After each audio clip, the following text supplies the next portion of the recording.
Hey guys, what's up? Welcome to another With These Hands podcast. I am tired. I've been studying Active Directory for the last couple of days, studying potential questions that might come up in a Tier 1 help desk interview. So, yeah. So I'm tired. And I got more studying to do after I show you guys everything that I've been working on. Alright, so let's start with finish objects. Okay? So move stuff out of the way. Alright, so the first thing I've finished, I know there's been other things I've done, but I've already given them to the people, and it's basically these scarves. So pretend this is Pittsburgh Steelers colors, and it's the same pattern. Alright, I already did one for somebody and gave it to them. So this is one for a Redskin fan. It is in the bush stitch. It is for a female, which is why I use the bush stitch, because it's very pretty. It gives you a thick and cushy fabric, which is great for wrapping around your neck during cold and rainy weather, or cold weather period. So yeah, so that's the first one that I finished. For someone. The next one I finished is for a man. It is in a chevron pattern, because I find that chevrons, for me, chevrons are more masculine. So I made another Redskin scarf for a male in these colors. Alright? So far this year I haven't gotten any requests from cowboy fans. So, well, except for one, and that's just for some fingerless gloves. Alright, now, so those are the no action. Then I also finished my new water bottle cozy. And I put pictures of it on Instagram. I don't think I showed it to you guys, but there's my new water bottle cozy from scraps. So, alright. Works in progress. I am working on, another Steelers fans scarf, and it's for a male as well. So that's why I'm using basket weave stitch, because it's a masculine color. So I'm about a third of the way done, and this works up fast. I started this in the car yesterday when we were driving over to, my husband, he graduated from ECPI, so we were going over there to the library to see if we could find some used books for me to study from. But we got there just after the library closed. So, yeah. So thank God for Google Books, because I found one on Google Books for like $13. So that's fine with me. So yeah. So I'm doing this in a masculine stitch, which I think basket weave is be male or female, but men don't mind wearing this stitch. Alright. So that's what I'm currently working on as far as scarves. Okay. Alright, now, I still haven't sewn together my top, which is just 2 squares sewn together, so it's like a boxy top. And then I'll put some sleeves on it, like, to come down to, like, mid upper arm. I don't like stuff where your pits are out, or I don't like stuff that come down to like your mid I can't even think right now the terms. Or the ulnar and the radius. I don't like things that come down near your wrist and stop. If I want a long sleeve, I want my long sleeves to actually come down onto my hands and I can roll them back. I don't like tight long sleeves either. So I prefer, most of my shirts are, what is it called, 3/4 sleeves. So I prefer 3/4 sleeves. So I still haven't sewn this together, but I got that. I caked up the leftover yarn because it was starting to get tangled. So I ended up with these two for the remainder of the yarn for that project. I just have to take the time and sew it together and make the sleeves. So I should have enough for the sleeves. Alright, so let me move that out of the way. Alright, so excuse my messy desk as we're unveiling it. Okay, so stash enhancements. We went to AC Moore because I needed some more yarn for these team color scarves. And while I was there, I went ahead and got the Wonder Knitter because I want to make some lanyards, custom lanyards in football colors. So I've been practicing with the Wonder Knitter. What did I do? Okay. And when it comes, it has two, what do they call these things? Do they even give it a name? Hey. Disc. They call them spin discs. But they have two. They have this 5-prong one, a 6-prong one, and then they have a 3-prong one.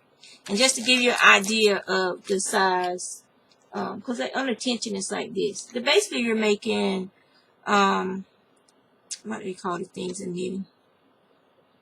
I can't even think right now. My brain is completely fried. I-cords. That's what they call them in knitting. So basically you're using this tool to make I-cords. And this one right here, it only took like 2 or 3 minutes.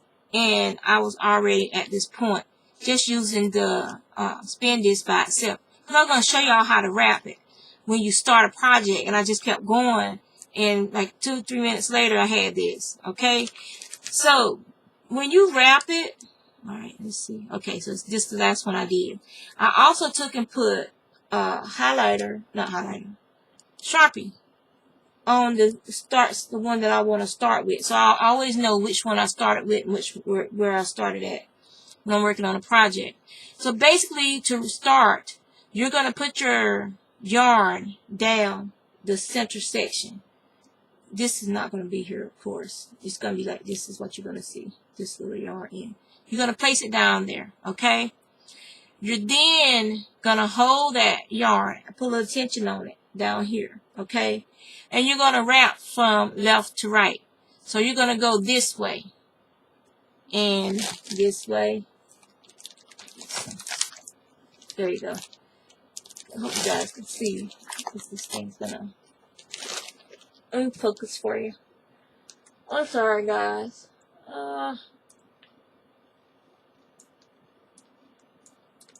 And let me focus. There we go. Come on. Focus. Right here. Okay, so your skinny part of the yarn is in here. And you're getting ready to do your wrap. So you're holding it down. You're going to go from the left side of the prong, left to right on the prongs. Okay?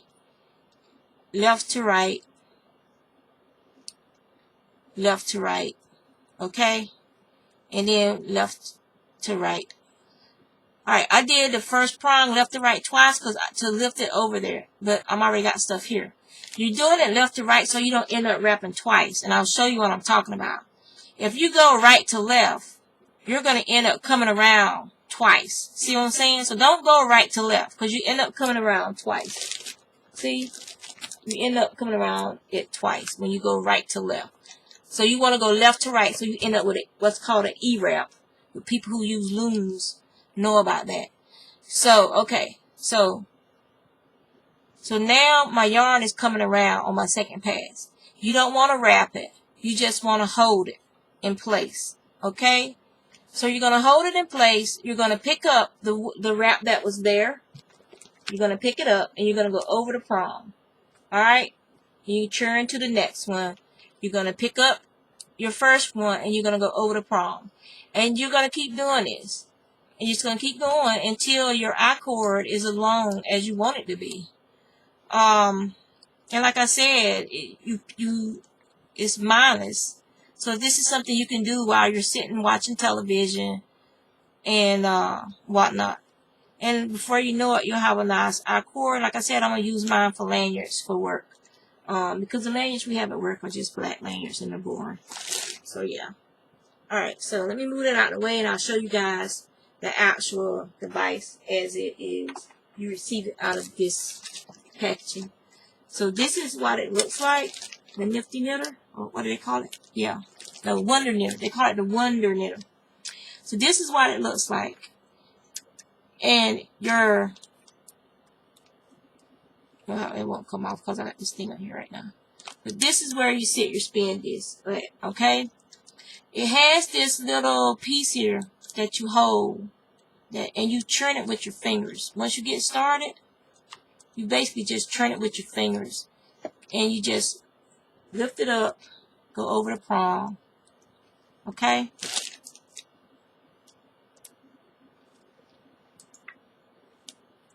Alright, so then you just spin it with your finger to the next one. You lift it up, you go over the prong. Lift it up, go over the prong. It has a space here where you can store your hook. It also has a space back here that you can put your yarn under. Okay? So, you put your yarn under. I like having a little bit more tension, so I wrap mine around this post that's in front of the area where your yarn guide is at. Because I like a little bit more tension on mine. You can also hold your yarn if you want some more tension on it. But like, it doesn't take long at all. It's very fast. And this is just something you can do with some of that scrap yarn you have, is make eye cords for other projects. Just to use up some of your waste yarn and leftover yarn from projects. You can make eye cords for belts, for tassels to put onto hats, things of that nature. So you can make lanyards with them. I know if you got some nylon, you can probably do dog leashes with this one. If you get some nylon cord, and just a lot of different things that you could do with eye cords. So yeah, and it doesn't take long before you know it. Like this one right here only took like 5 minutes when I was playing around with it last night after I got back home. I really like it. This is very relaxing. So while I've been reading Active Directory and watching videos on Active Directory, I've been just sitting here with this in my hands doing like this, because you really, once you get used to it, you don't have to watch very much. You can feel where your peg is at, and you just slide your yarn over. You know, slide down, pick up, slide over. That's all you got to do. And before you know it, you'll have a nice eye cord. Alright, so I really like this product. It has a lot of applications. When you get done, you take this in. That's why you need to leave it long. You weave it through this bottom part, and to secure this in. If you're going to be attaching this to a hook or something like that, then, you know, you can put this on a needle and you can sew around, you know, a couple of times to secure this to whatever it is you're going to be putting it on. When you take it off, the same thing. It's just like when you're crocheting the top of a hat or knitting the last few stitches on the top of a hat. You just take your tail, put it on your needle, and you just go under each of these hooks on the prong with your needle, and then you just slip it off and you pull your string tight, and that'll close the end of this. So yeah, the Wonder Knitter is wonderful. So I like this, and hopefully I'll be able to get some projects done soon, and I can show you guys some of the projects. And I like the fact that it has that slot there where you can put your hook, so you can keep track of your hook. Now, what was this? So let go we are. So that is my crocheting stuff. Like, you know, this is like my drawing surface, but I just throw this stuff up here. I've been doodling. I haven't really been drawing, so I need to get back into that soon. But right now, I got too much I got to do to study and keep my fingers crossed that they call me in for an interview. And this interview will actually be at the current job that I'm at. If they call me in for an interview, it's gonna be where I'm working at now. So I'm basically just transferring transferring departments at the job I'm at now. Alright. Okay. So, what else can I show you guys? Alright, so, this crinkling you're hearing, let me move on, is some yarn that a friend of mine ordered. And she sent it to me so that I could do fingerless gloves for her mom, and her sister. This is the Stansboro Gotland fiber, and this is the same yarn. It's called Mithril, and she got the 8-ply DK, and it's a New Zealand wool. It's 100% wool. This is the same fiber that they use to make all those beautiful shawls and some of the items in the Lord of the Rings series. So she got one. She got some in the color. Does it put the color up here? This is called Kakariki. And the shade batch is, well, that's the shade batch, Kakariki. So she got some in Kakariki, which is these very heathered greens. She got some in that color. And she got some in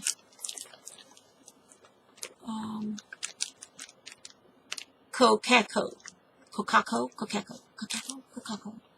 which is a gray, which is a nice gray, and it's heathered. This wool, on a softness scale, it'll probably soften up even more when you wash it and over time. But right now, it's a little on the barely next to skin side. So if you have real sensitive skin, if this doesn't soften up after I wash it, then yeah, I wouldn't make this if you have real sensitive skin to put on it first next to skin. Okay? Yeah. So, then she sent me this ball, which looks like this is some of their yarn that her mom did. Yeah, that's what it looks like. It's a 3-ply. It's got bits and pieces of fluff in it and stuff. So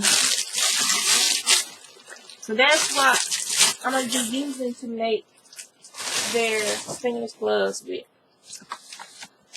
Now for spinning.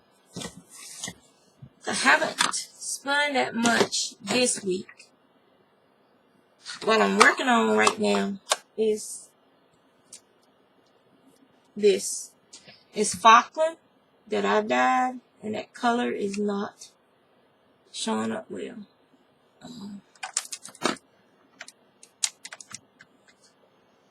It's a lime green. It's a lot brighter than what's showing up on the screen. So, it sucks that y'all can't see the real color of it.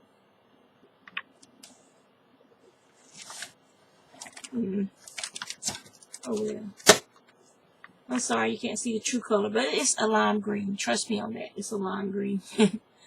Very lime green. Not quite neon lime green, but it's lime green. So that's what I'm spinning right now. And this is what I've spun. I spun this Falkland and the blues. It's very pretty. I was disappointed because the dye, well, I did try to saturate it, so in sections. So the dye is once I wash it, I gotta let it soak, and I'm gonna soak it in some hot water and vinegar to try to fix the dye. I had blue fingers when I got done spinning, and I know I hate that when I buy dye fiber or yarn. So I'm definitely not gonna be. Once I set it again, if it doesn't bleed anymore, fine. But if it's still bleeding and stuff, then I'm going to be upset with myself. I have rarely dyed fiber and had fiber that bled. But when it does, it tends to be purples blues and dark reds that tend to bleed. Other colors, I haven't, like the green I'm spinning, no bleeding at all. So, and this was, I showed you guys this last time, but I finished spinning that bobbin. And the grays is alpacas from Windswept Farms, and some mill ends from Ecoview Fibers. All the whites are from my friend Cheryl's sheep, and Sonoran Desert Dye Works. If you guys haven't bought fiber from her before, you can find her on Facebook, and her fiber wants to spin thin. I'm just going to tell you that right now. So if you're looking for a lofty fiber to spin thin and then dye for shawls, please give her fiber a try. I really enjoyed spinning the samples that Cheryl sent me. And I'll put a link to her Facebook page on the description block in this video for you guys.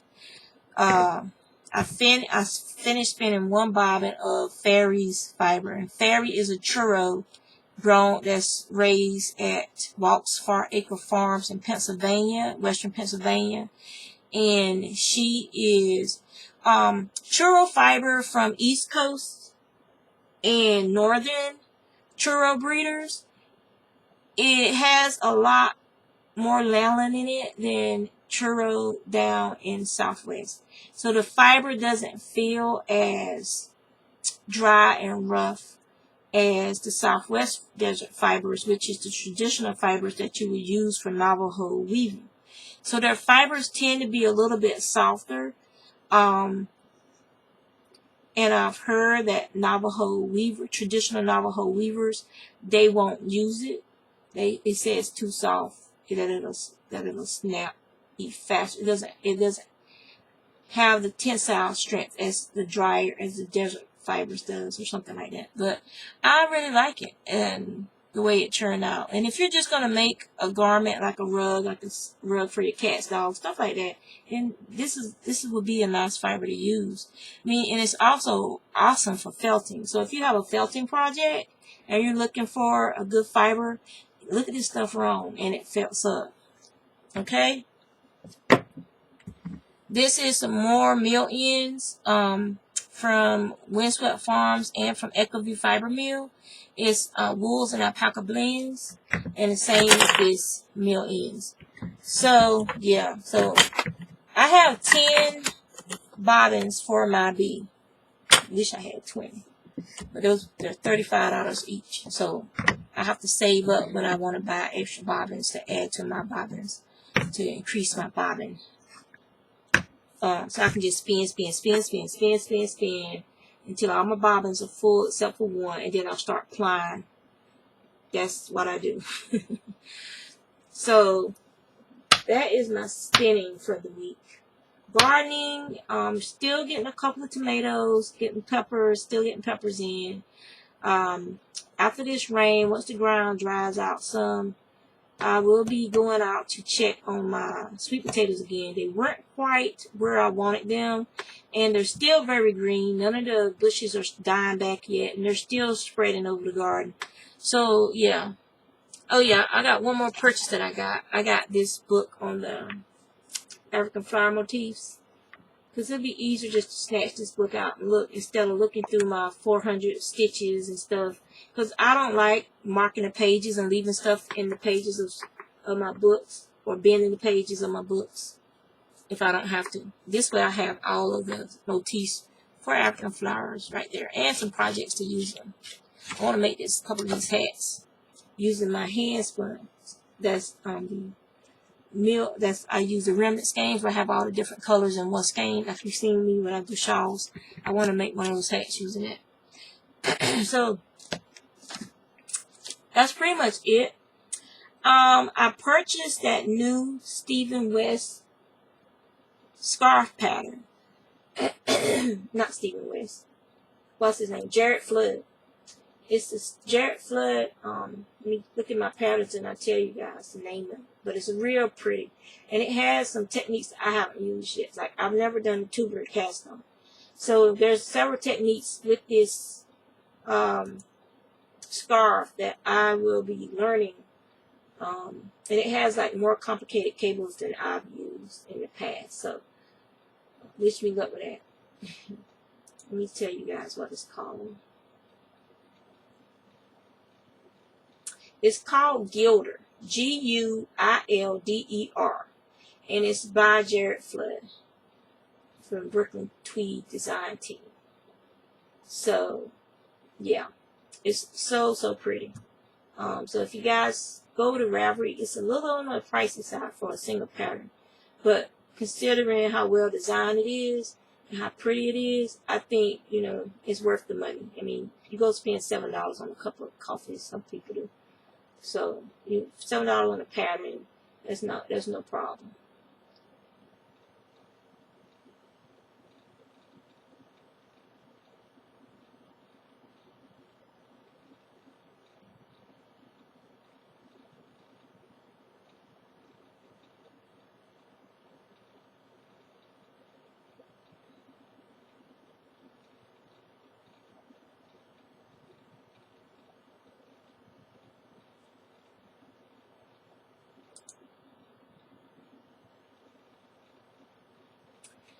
So yeah, sorry for the pause right there, but I was reading, and that's what people tend to do when they're reading. But yeah, that is what's going on.